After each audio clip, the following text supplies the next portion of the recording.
सर्व शांति प्रदान करंतु महिमा लेख उठ हे जगतवासी बाबा प्रात काल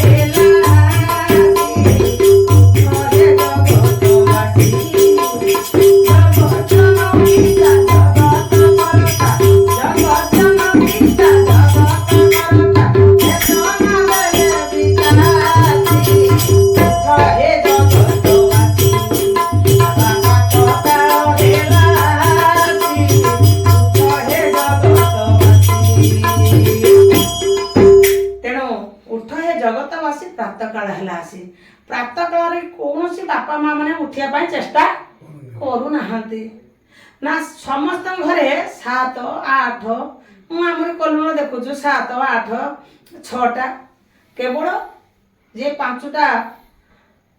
पूर्वर जे समर्पण होचे जे अति भक्ति बान लोक से टिके उठिकी समर्पण होचे ना स्नान शौच करुचे जे फटटे पूजा करुचे किए सूर्य देवता डाकुचे किए शरण पुण्य होचे किए कोटी कौन करुचे एमती लोक किछि अछंती सेति आज चंद्र सूर्य 10 दिग फल वायुगुण चल फर चली कथा सब चली बापा तेणु आगु जन सकाळे उठिले माँ मैंने सकाळे उठिबे जे बापा मैंने टे लेट कर उठे माँ मैंने उठे ताकर नित्य कर्म भल मंद सारी सी शौच होते जा बेलू माने स्नान शौच हवा बेलू गोटे टाइम लागुला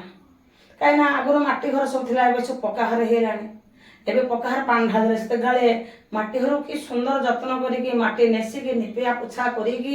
आम कार्य करते तेणु आज मटी शरीर ये अच्छी किंतु पक्का कोठा सब होगा कौन हम ये जीव दिने चली जीव रे देखु देखु खेल सरी जीव रे जीव दिने चली जीव रे देखु देखु खेल सरी जीव रे जीव दिने चली जीव रे देखु देखु खेल सरी जीव रे जीव दिने चली जीव रे खावानी घर नदी बसंतर बुलावे सब छाड़ी जीव रे जीव दिने चली जीव रे देखु देखु खेल सरी जीव रे जीव दिने चली जीव रे देखु देखु खेल सरी जीव रे जीव दिने चली जीव रे ये जीव तो दिने चली जीव कोठा बाड़ी घर ये मटी घर आगुरी थी बहुत शांति थी ये जिते पक्का घर पक्का हवा बेलू ये पुका हो सब मनीष सब पुका हो ना सब ठकिले सब शरीर को ठकई चलते जेमती ठकौं सेमती ठकर पड़ुं जे न ठकला सी केणे पशिबार नहीं केणे जीवार नहीं ता देहर किसी लगिबार नहीं से निर्मल हृदय लोक प्रभु परम ब्रह्म गुरु ब्रह्म महिमामय ले